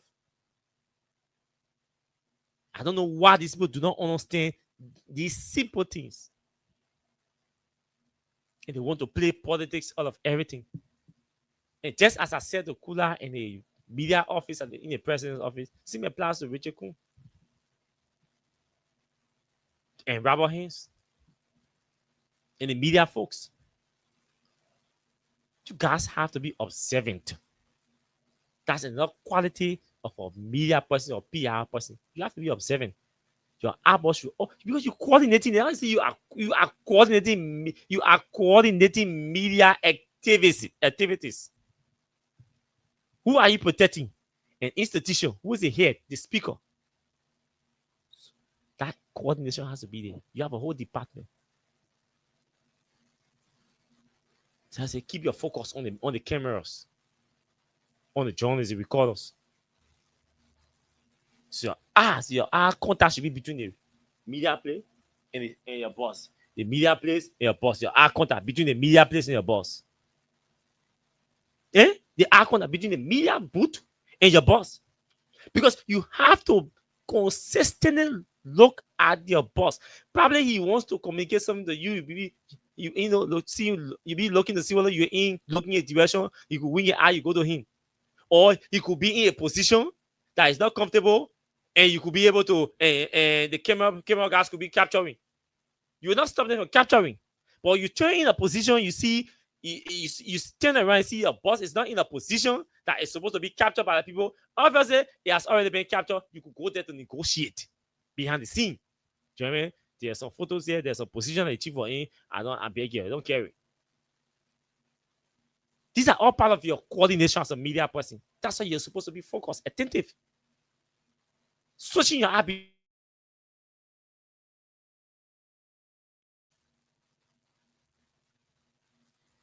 If the media team in the speaker's office or in the legislature was active today, this would have been, or proactive, this would have been avoided. They would have saved the speaker of the embarrassment that he put himself in. On a serious note, because the speaker did not have to tell the journalists directly that the conversation that was ongoing was informal or off the record. Where were all the media people in the chamber today? Nobody could have gone to the media people and said, gentlemen, off the record. Or you didn't have to go there. You go in stood in the chamber and shout, gentlemen, off record. The speaker would not tell you, no. Because the speaker said knows that it is off record. Your ear and your eyeball, you media coordinator. You hear me, and you know that there's no quorum. So if there was an active or proactive media team from the legislature in that session today, they should have been the one to shout off, gentlemen, off the record, off record.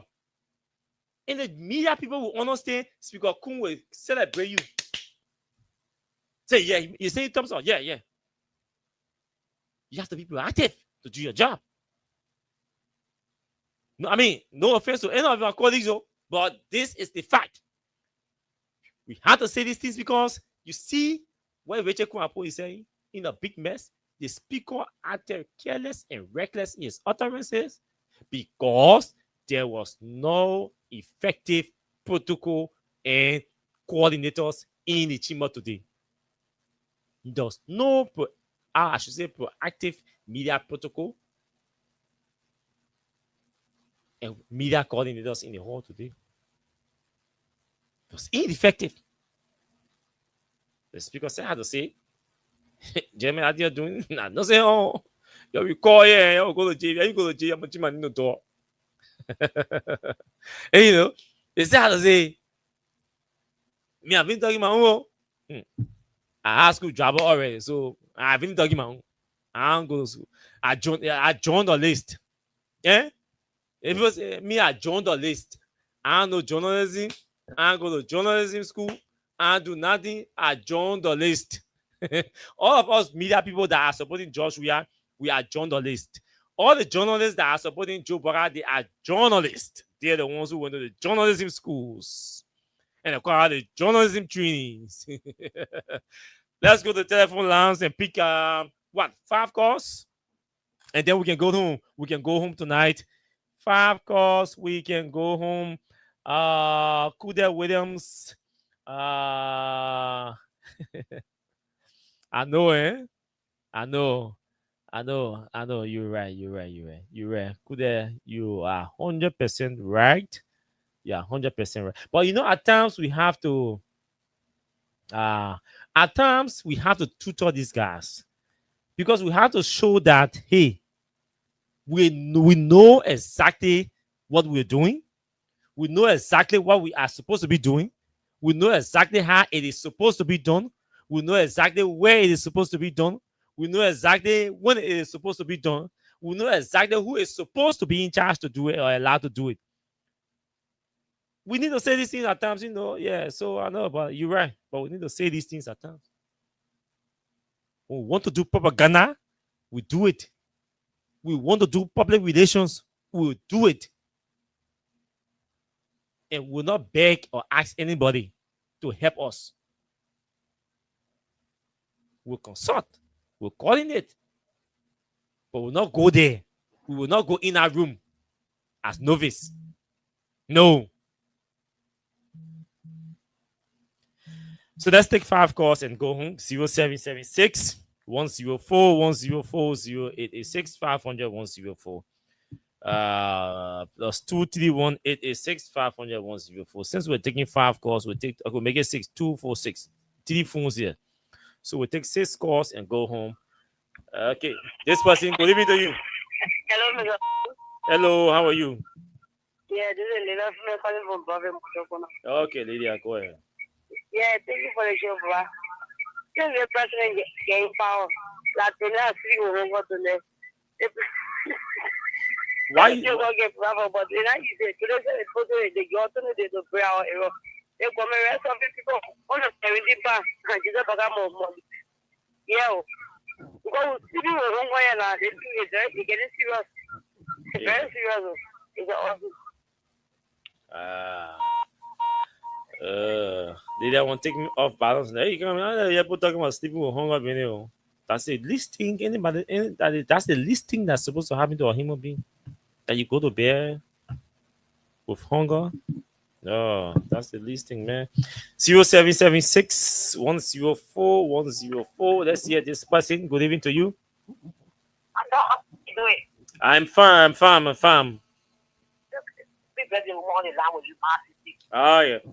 Doctor. Thank you for the show. Also, you are saying, but what do you ask? What I want to ask your money, that's because what I found money to tell my family. They said, why you are in very so good out here in West? That when they report anything but here in West, you will chase it too. They said, God bless will pay you. But what tax for your money? And after I want tax your money and daily. If you have an inspection report, even you are any other thing. If you don't charge it, anybody report anything yet, who will hold you and jail you. A man says, see a number, and on a blocker, a number. What is that? What on the CDC? They were there insulting Papa Jimo. So, what in anybody? So, say, it's everybody to a journalist. So, then you drop with this to talk about food. If I was saying, they say, I'm going to say, yeah, that's the people who offer for you on that. The person is the people who want to just because it's not in the place, and they show you an hour over the place, they talk who?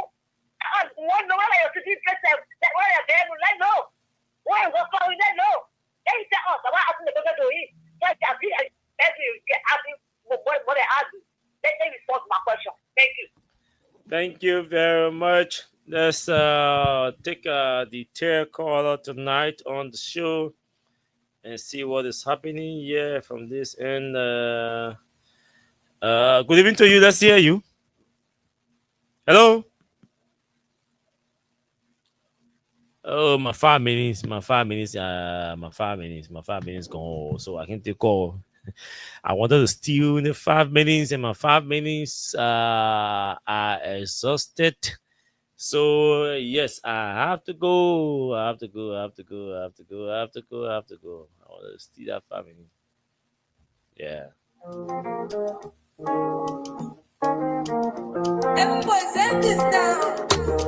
So yes, we can leave you with this song from Basim Ajivan.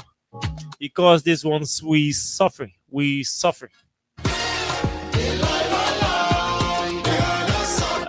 shall be back here tomorrow by God's grace on a Wednesday tomorrow. Yeah, and tomorrow is the birthday's edition. So let me wish my junior Austin Kawa Jr. happy pre-birthday. Austina Kawa happy pre-birthday. And Omen Sim Sion happy pre-birthday. So November people, Austin 26, Austina 29, Sim Sion 29, Masisi 29. William Dakia, yeah, former lawmaker of District 17, is also on the 29th. And then Abraham Sise, also former representative aspirant, also of District 17 on the 29th. Happy pre-birthday to all of you. Bye-bye.